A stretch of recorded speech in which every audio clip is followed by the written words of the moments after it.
Shalom, selamat pagi Bapak Ibu semua yang ada di rumah. Saya percaya kita tetap rindu menyembah, meninggikan nama Tuhan. Mari kita siapkan hati kita untuk menyembah Tuhan. Bapak, di dalam nama Yesus, kami percaya Tuhan, dimanapun kami berada saat ini, Engkau pun juga ada. Curahkan hati yang haus dan lapar akan pribadi-Mu dalam setiap kehidupan kami Tuhan. Terima kasih Bapa di sorga. Terima kasih kami mau menyembah Engkau lebih dalam lagi Tuhan.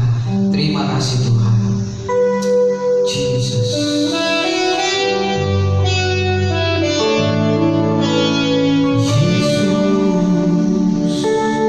Perisai dalam hidup kami Tuhan.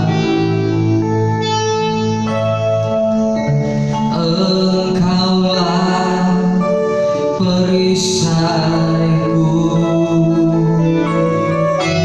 saat badai hidup menerpaku. Firman-Mu di dalamku, pulihkan hidupku.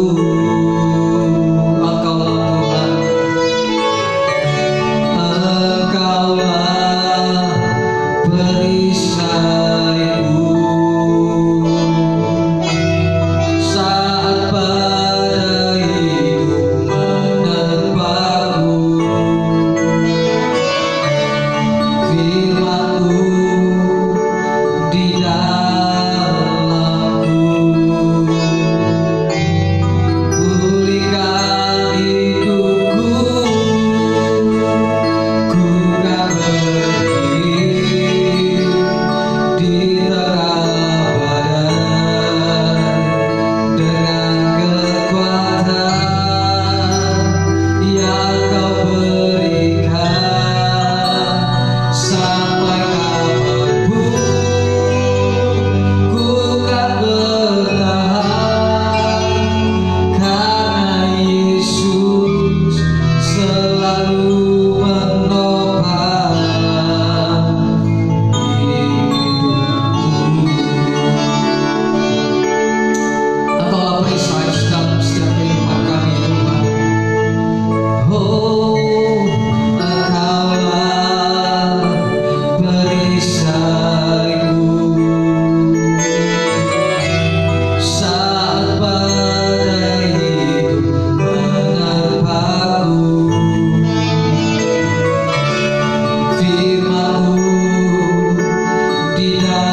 surga, kami mengucapkan syukur Tuhan.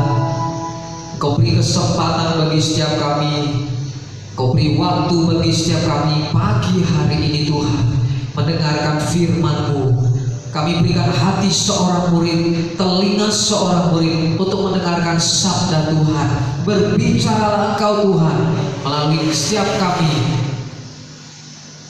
Firman-Mu adalah pelita bagi kami Tuhan. Firman-Mu adalah pengubah setiap kehidupan kami. Firman-Mu adalah penguat bagi setiap kami. Firman-Mu adalah standar dalam setiap kehidupan kami. Oleh sebab itu Tuhan, berbicaralah Engkau Tuhan. Roh-Mu yang tidak terbatas ruang dan waktu menguasai setiap kami, sehingga setiap kami boleh menangkap isi hati Tuhan, dan kami boleh bergerak dalam dinamika Roh-Mu Tuhan. Terima kasih Bapa di sorga. Di dalam nama Yesus kami berdoa dan mengucap syukur. Haleluya. Amin. Mari kita siapkan Alkitab kita masing-masing yang ada di rumah. Kita bersama-sama dengan firman Tuhan. Saya percaya ada berkat Tuhan yang luar biasa yang Tuhan sudah siapkan bagi setiap kita pagi hari ini. Mari Bapak Ibu semua, kita siapkan hati kita.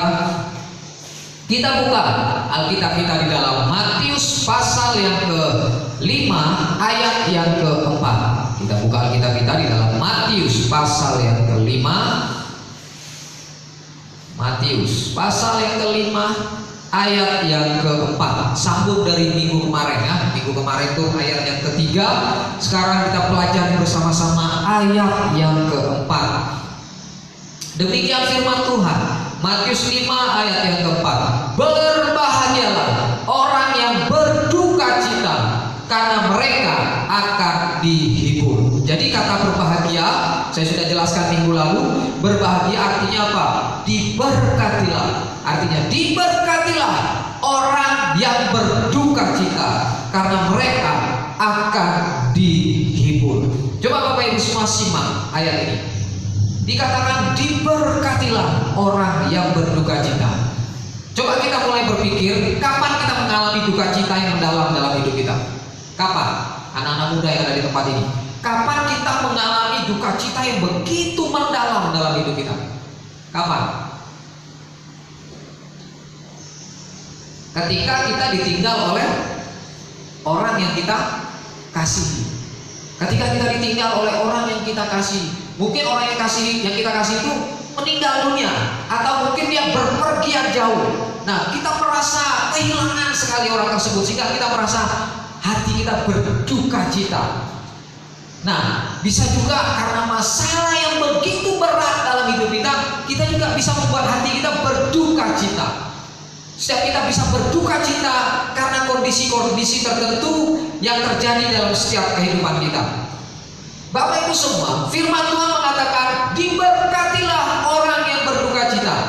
Nah, berduka cita dalam hal apa Bapak Ibu semua? Sehingga firman itu berkata diberkatilah kita ketika kita mengalami duka cita dalam hidup kita. Dan mungkin firman Tuhan berkata diberkatilah engkau ketika engkau berduka cita. Wow, ngeri sekali ketika kita kehilangan seseorang. Terus firman Tuhan bilang diberkatilah engkau karena engkau berduka cita kehilangan seseorang. Sepertinya kita mengejek kalau seperti itu. Tapi konteksnya ini bukan berduka cita karena kehilangan sesuatu, kehilangan seseorang. Tapi berduka cita di sini artinya apa? Kehilangan kita sadar akan dosa kita.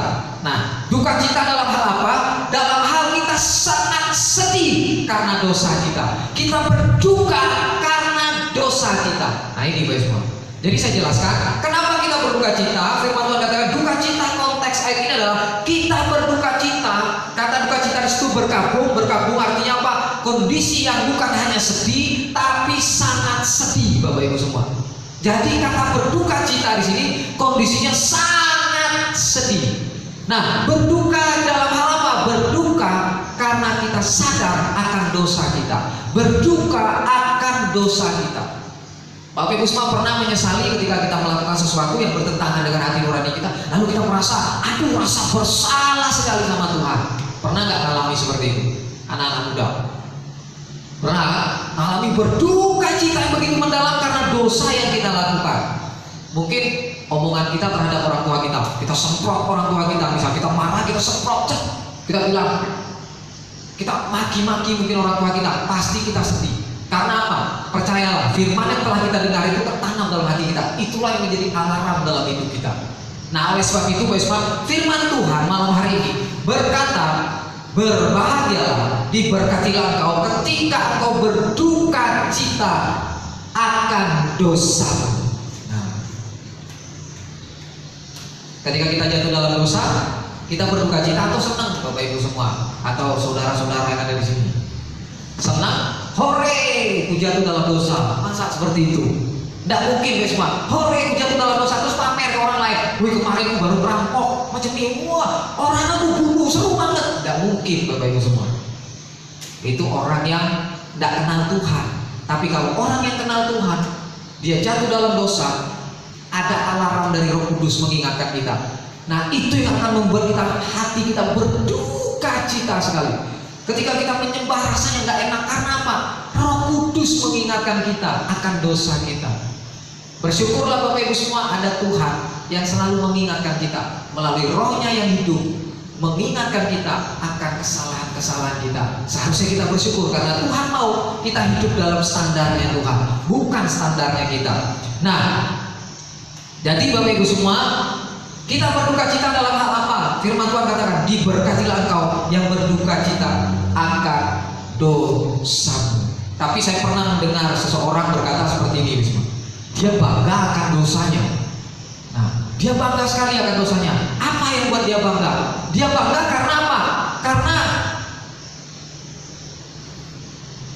saya pernah ketemu seorang ini, dia sudah bertobat, preman. Itu di Semarang kejadian. Saya ingat sekali orang ini. Namanya, maaf tanda kutip, Bapak Suroso. Nah, mungkin nggak tahu juga dia nonton YouTube ini nanti atau apa gimana, tapi namanya Bapak Suroso. Bapak Suroso ini seorang preman, guys. Dulu dia di Semarang, dia preman di satu daerah, dia preman, lalu dia bertobat, nah ikut Tuhan. Tapi ada satu penyakit dia yang susah sekali dia sembuh, Bapak Ibu semua. Dia sering pukul istrinya. Nah, jadi kalau istrinya, dia kalau pulang, dia ngamuk-ngamuk atau apa, entah ada masalah apa, dia pukul istrinya. Pernah suatu ketika, dia pukul istrinya balik pukul.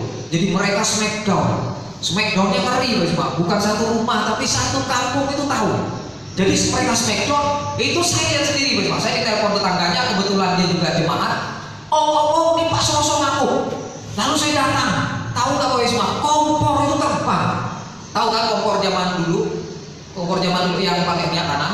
Nah, bukan gas, dia pakai kompor minyak tanah masih. Nah, itu terbang. Terus piring itu terbang, panci itu terbang, lempar-lemparan. Mereka bukan hanya smackdown, tapi perang lempar. Jadi mereka lempar-lemparan, saya diam aja karena dipisah kita yang babak belur, guys. Nah, capek dua-duanya. Terus istrinya lari. Nah, dia bilang, larilah kamu, lari istrinya. Saya di situ nunggu mereka berjam-jam. Istrinya tidak pulang-pulang sampai jam 11 malam. Tidak pulang-pulang istrinya. Akhirnya Bapak Suroso ini nyesal. Nah ini dia nyesal. Oh, saya salah tadi ngamuk gini-gini. Nah, salah kamu. Gak ada istrimu, bingung tuh kamu. Ada anak 2, cewek semua masih kecil.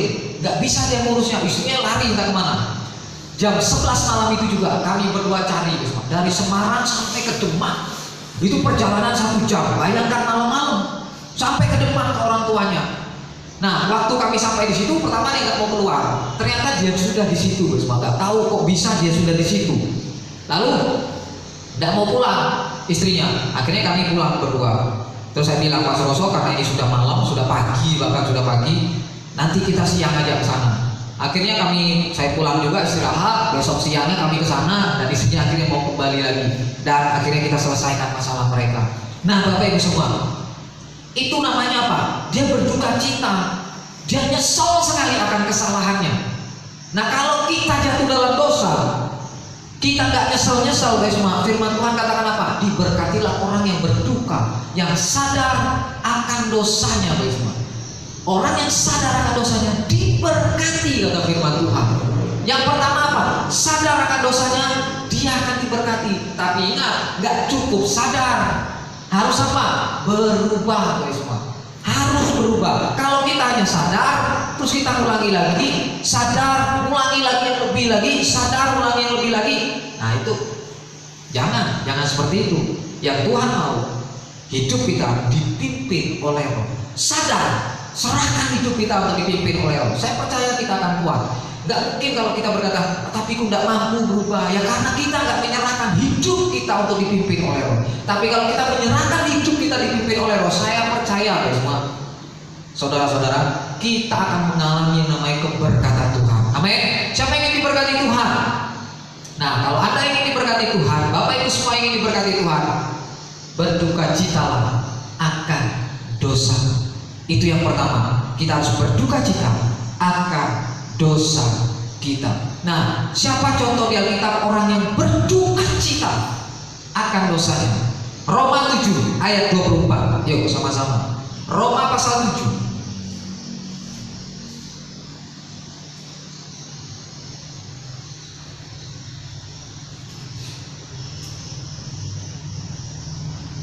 Ayat yang ke-24.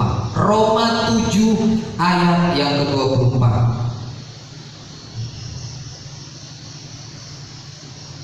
Nih, aku Paulus berkata, aku manusia celaka. Siapakah yang akan melepaskan aku dari tubuh maut ini? Nah, Paulus sadar dia manusia yang berdosa, tanpa kasih Kristus dia bukan apa-apa. Makanya Paulus berkata, aku celaka. Ngeri sekali loh perkataan Paulus.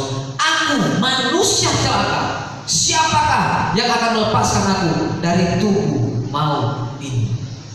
Nah ini guys semua, seorang Paulus, rasul yang besar, dia berkata, siapakah aku ini? Manusia yang celaka. Bagaimana dalam setiap kehidupan kita? Apakah kita sadar akan kejatuhan kita dalam dosa?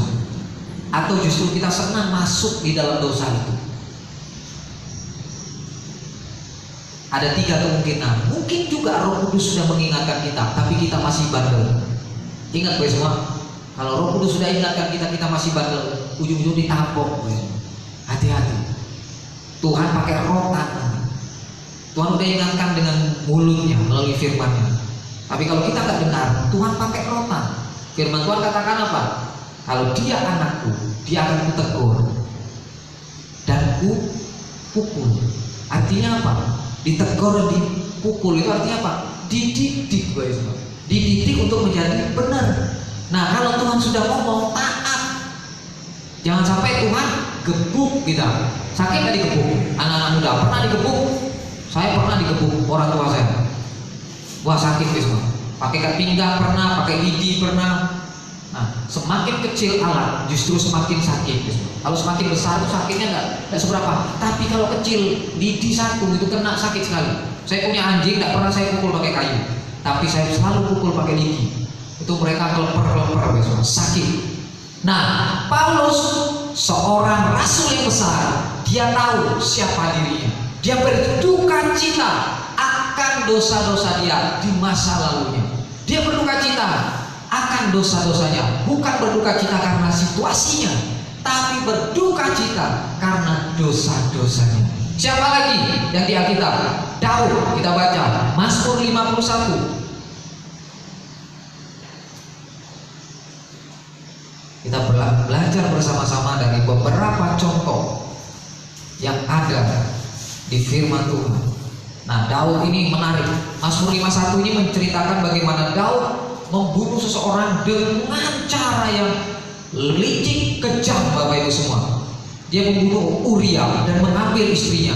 Dia tertarik dengan istri Uria yang bernama Betseba karena dia ngintip, itu guys semua. Nah, dosa itu dari mata. Dia ngintip lalu dia menginginkan, dia bunuh suaminya pakai cara orang lain yang membunuhnya. Nah, ini keji sekali guys semua. Mazmur 51 di sini menceritakan pengakuan dosa dari Daud, Bapak Ibu semua. Ayat 3 mulai. Kasihanilah aku ya Allah menurut kasih setiamu, hapuskanlah pelanggaranku menurut rahmatmu yang besar. Bersihkanlah aku seluruhnya dari kesalahanku. Nah ini guys, Daud seorang raja yang sangat besar. raja yang perkasa, raja yang benar-benar dipakai oleh Tuhan, jatuh dalam dosa. Ketika dia jatuh dalam dosa, dia berduka cita akan dosanya. Bahkan dia berkata sama Tuhan, jangan ambil rohmu daripadaku. Ini orang yang berduka cita. Tapi kalau orang yang tidak berduka cita akan dosanya, dia santai aja. Mau roh Tuhan ada, mau roh Tuhan sudah gak diaktifkan lagi, gak peduli. Tapi orang yang dekat sama Tuhan, orang yang berduka cita akan dosanya, dia akan berkata apa? Tuhan, jangan ambil rohmu daripadaku, karena begitu berharganya engkau bagiku Tuhan. Ingat guys semua, dosa kita diampuni oleh karena kematian Yesus. Bukan hal yang main-main, tapi hal yang sangat berharga. Nyawanya dia berikan bagi setiap kita, agar kita tidak menerima hukuman dari Bapa, tapi kita dihapuskan dosa pelanggaran kita, dan kita terima anugerah Tuhan dalam hidup kita. Nah, kita kembali di dalam Matius pasal yang kelima, ayat yang keempat, dikatakan di situ, berbahagialah orang yang berduka cita. Karena apa? Karena mereka akan dihibur. Nah ini guys semua, karena mereka akan dihibur. Nah, dihibur itu maksudnya gini guys, ketika kita berduka cita akan dosa kita, maka kita akan diampuni guys semua. Ingat, berduka cita itu artinya apa? Kita sadar, nggak cukup sadar, minta ampun sama Tuhan. Dan ketika kita minta ampun, firman Tuhan kata, diberkatilah kita, karena kita akan dihibur. Siapa yang menghibur kita? Tuhan, bukan manusia, tapi Tuhan. Bapak Ibu semua,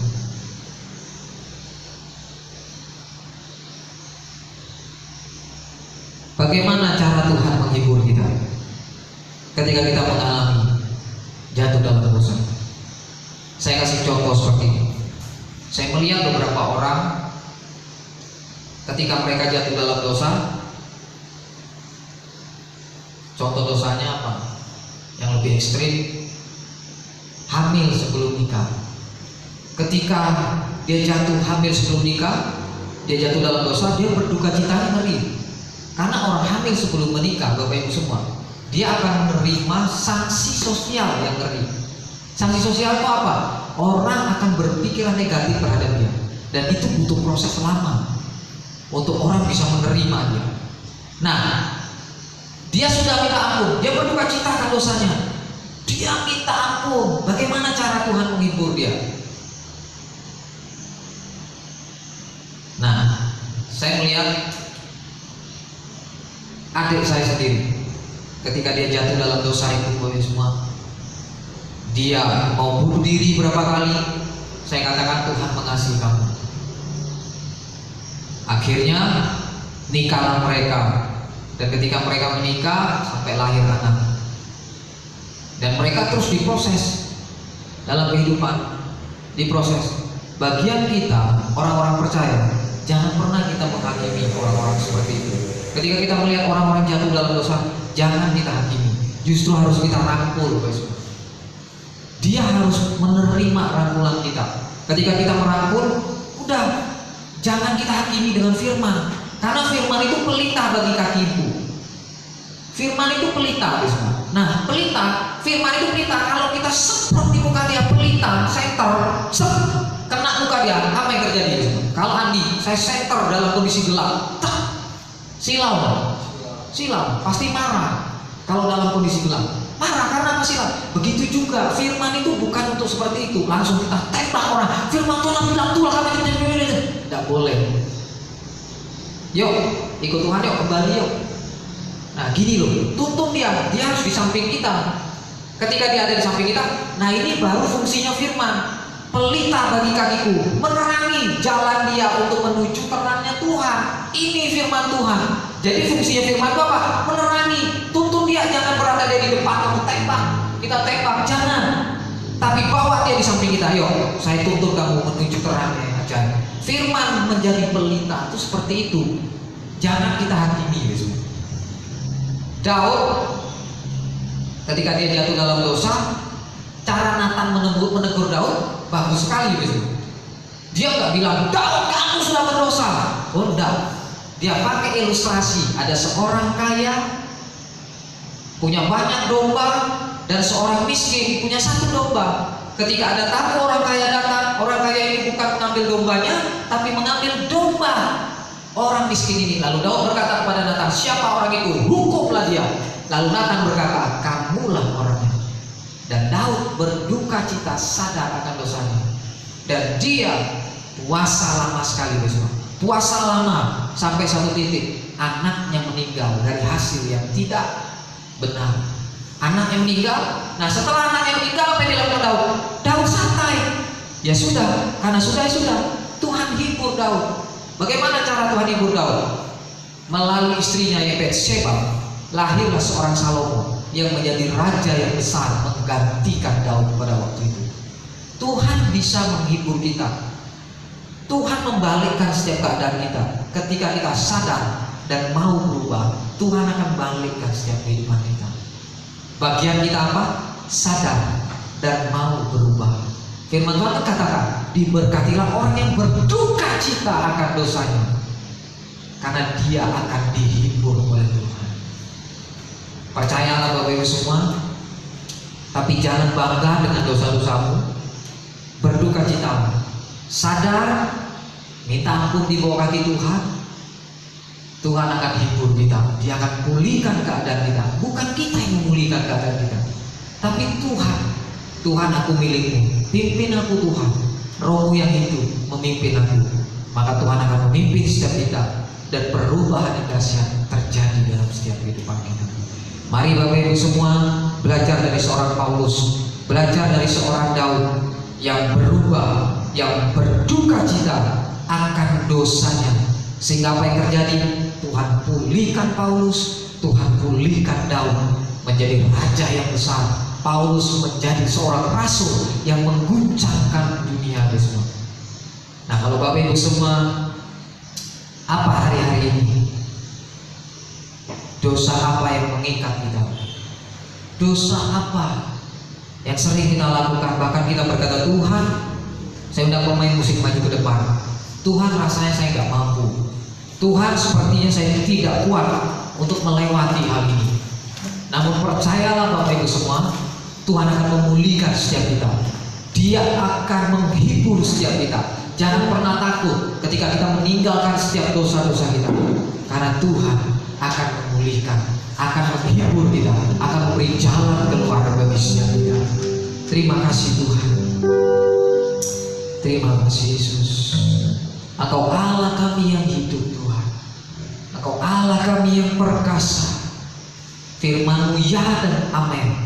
Kami pegang firman-Mu, kami pegang janji-Mu bagi setiap kami Tuhan. Karena kami tahu Engkau akan memberkati setiap kami. Engkau akan menghibur setiap kami Tuhan. Terima kasih Tuhan. Yesus. Oh Yesus. Amin. Ya Tuhan, haleluya. Yesus, jangan pernah tinggalkan kami Yesus. Kami butuh Engkau dalam hidup kami Tuhan. Yesus,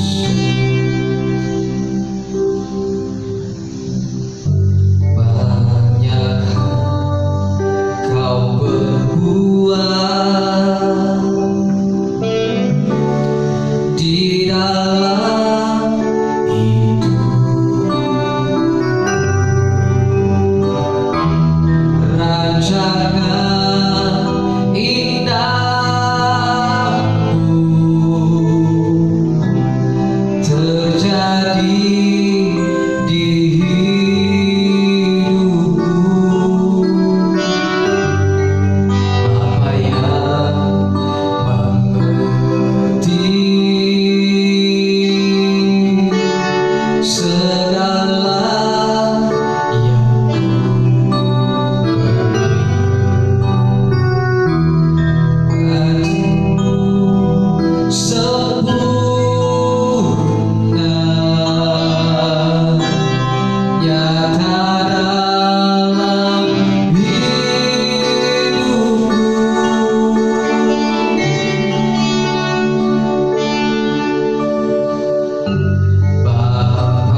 Syukur Tuhan buat kasih-Mu.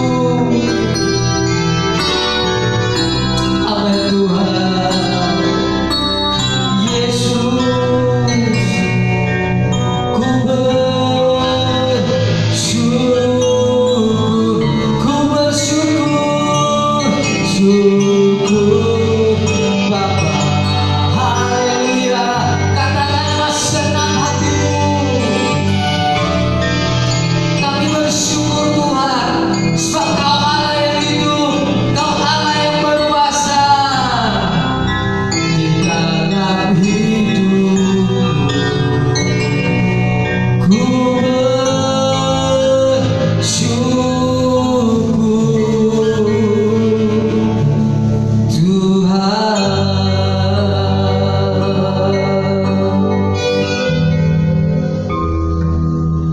Oh,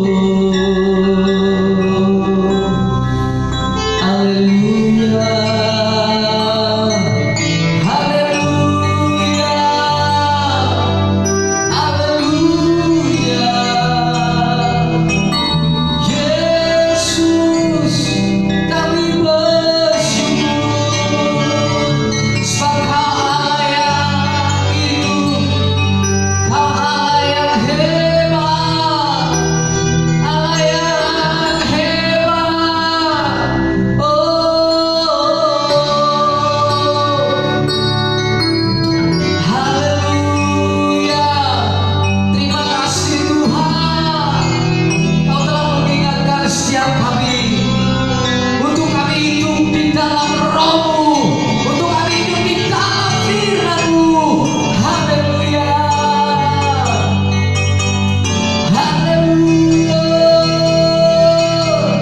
Lord Jesus, haleluya. Yesus, Yesus, Yesus. Oh, Yesus. Haleluya, haleluya, haleluya, haleluya. Amin Tuhan, amin Tuhan. Biarlah Roh-Mu yang hidup mengingatkan kami, meneguhkan kami Tuhan. Kami berdoa untuk setiap jemaat-Mu, bahwa setiap jemaat-Mu lebih dekat kepada Engkau Tuhan. Dalam situasi yang seperti ini, di dalam nama Yesus, tarik setiap kami Tuhan. Ketika kami mencari Engkau, Engkau menjumpai setiap kami Tuhan.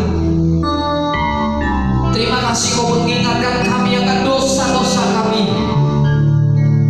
Kami mau sadar dan kami mau berubah Tuhan, menuju terang-Mu yang ajaib, menuju terang-Mu Tuhan. Karena di dalam terang-Mu ada kehidupan, di dalam terang-Mu ada kemuliaan-Mu Tuhan. Kami mau meraihnya bersama dengan Engkau. Pimpin kami Roh Kudus, bawa kami untuk lebih dekat lagi kepada Bapa. Bawa hati kami untuk mengenal hati Bapa. Bawa hidup kami untuk menjadi serupa dengan Engkau Yesus. Roh yang berkuasa akan lebih dalam bekerja dalam hidup kami. Ampuni kesalahan dan dosa kami Tuhan. Kami mau menang atas dosa kami. Kami mau menghargai pengorbanan-Mu Tuhan di kayu salib. Engkau berikan nyawa-Mu, Engkau berikan hidup-Mu, darah-Mu tercurah bagi setiap kami Tuhan. Besar perbuatan-Mu bagi setiap kami. Ampuni kami Tuhan, ampuni kami. Kami bangsa dan negara kami. Berkati bangsa ini Tuhan. Berkati presiden kami. Berkati para menteri yang ada. Hikmat Tuhan turun dalam setiap kehidupan mereka, sehingga ketika mereka mengeluarkan kebijakan itu boleh membawa bangsa ini semakin lebih baik lagi Tuhan. Perlindungan yang dari Tuhan di dalam nama Yesus ada dalam kehidupan mereka. Kami berdoa buat semua tim medis yang ada di seluruh Indonesia yang telah berjuang dalam penanganan kasus COVID-19 ini. Mereka berada di gugus terdepan. Tuhan berkati kehidupan mereka, jagai mereka, keluarga mereka, lindungi mereka Tuhan. Pakai hidup mereka untuk menjadi berkat bagi banyak orang. Kami berdoa buat seluruh bangsa kami. Berikan hati yang taat kepada Engkau. Berikan hati yang tunduk kepada pemerintah kami Tuhan, sehingga kami boleh melihat pertolongan Tuhan nyata dalam bangsa ini Tuhan. Penurunan kasus COVID-19 di dalam nama Yesus turun atas bangsa kami. Diberkatilah bangsa kami karena Engkau mencintai bangsa ini Tuhan. Tuhan, kami berdoa buat pulau kami. Pulau kami diberkati oleh Tuhan. Pulau kami ada dalam penjagaan Tuhan.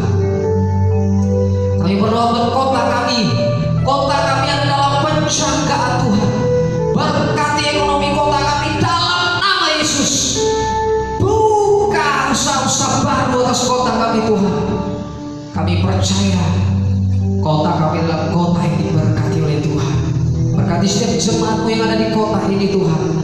Dimanapun mereka berada, apapun usaha pekerjaan mereka, mereka adalah orang-orang yang diberkati oleh Tuhan. Lindungi mereka dimanapun mereka berada. Penjagaan dan perlindungan Tuhan sempurna dalam setiap kehidupan mereka. Berkati jemaatmu yang telah ambil bagian untuk pekerjaan Tuhan yang ada di tempat ini. Berkati mereka semua Tuhan. Terima kasih Tuhan. Sebentar kami semua yang hadir di tempat ini akan pulang. Kau sertai kami di perjalanan, tibakan di tempat tujuan kami dengan keadaan selamat. Apapun yang menjadi kegiatan kami selanjutnya Tuhan, kami percaya penyertaan Tuhan sempurna dalam setiap kehidupan kami. Mari kita angkat kedua tangan kita, kita terima berkat Tuhan. Diberkatilah Engkau di dalam dan di luar rumahmu. Diberkatilah keluargamu. Diberkatilah pekerjaanmu. Diberkatilah studimu. Ketika kau membaca, merenungkan dan melakukan firman Tuhan, janji Tuhan, apa saja yang kau buat, dibuat Tuhan berhasil. Terimalah berkat yang daripada Allah Bapa, kasih sayang daripada putranya Yesus, dan persekutuan yang indah, damai, sejahtera, sukacita yang dikerjakan oleh Roh Kudus menyertai kita hari ini sampai selama-lamanya. Di dalam nama Tuhan Yesus Kristus kami berdoa dan mengucap syukur. Haleluya. Mari bersama-sama kita katakan amin. Selamat beraktivitas. Tuhan memberkati kita semua.